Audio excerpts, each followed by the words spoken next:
Nous nous trouvons sur le château de la Bâtie-d'Urfé, qui se situe donc sur la commune de Saint-Étienne-le-Molard, dans le département de la Loire.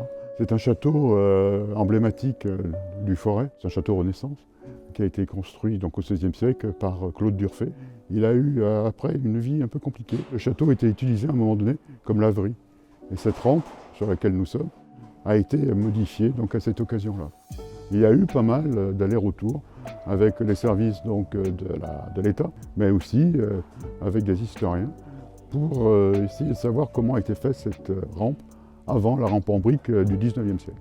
Ça nous a permis de nous rendre compte déjà d'une première chose. Il y avait ce qu'on appelle des padanes, c'est-à-dire des petites marches régulièrement espacées, correspondant à chaque pilastre donc, de l'architecture que nous avons sur la galerie.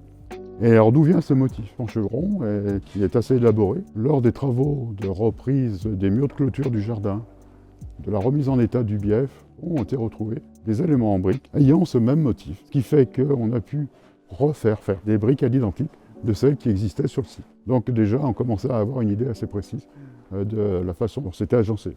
Les travaux ont porté sur la rampe, sur le revêtement de sol, mais pas que.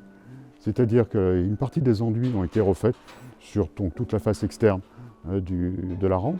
Également, sous mes pieds se situe deux salles où les enduits ont été refaits. Donc il y a eu un travail vraiment de restauration de la totalité de la rampe, non seulement du sol, mais également de tous les espaces connexes.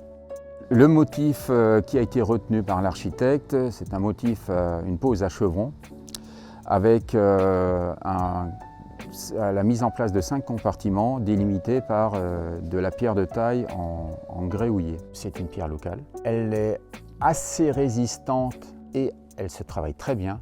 D'ailleurs, on n'a qu'à voir la finesse de certains ouvrages. Donc toute la bâtie d'Urfé, toute la pierre de taille de la bâtie d'Urfé est en grès houillé. Le choix architectural a également été fait de partir sur un vieillissement des briques, d'où le choix d'une briqueterie artisanale. Il y en a très peu en France qui utilisent encore des fours à bois traditionnels.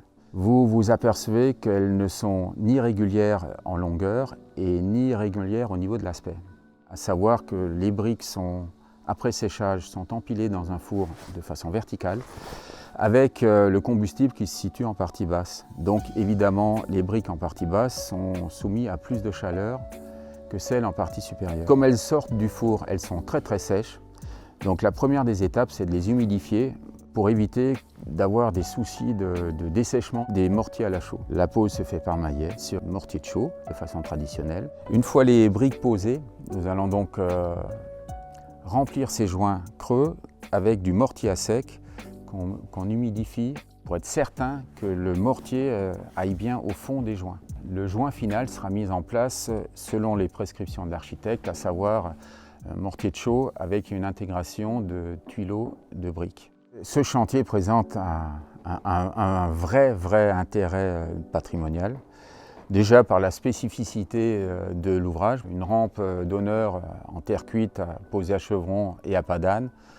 C'est très rare d'en faire. Donc, les techniques anciennes sont parfaitement adaptées et puis ça permet à nos ouvriers de montrer leur savoir-faire.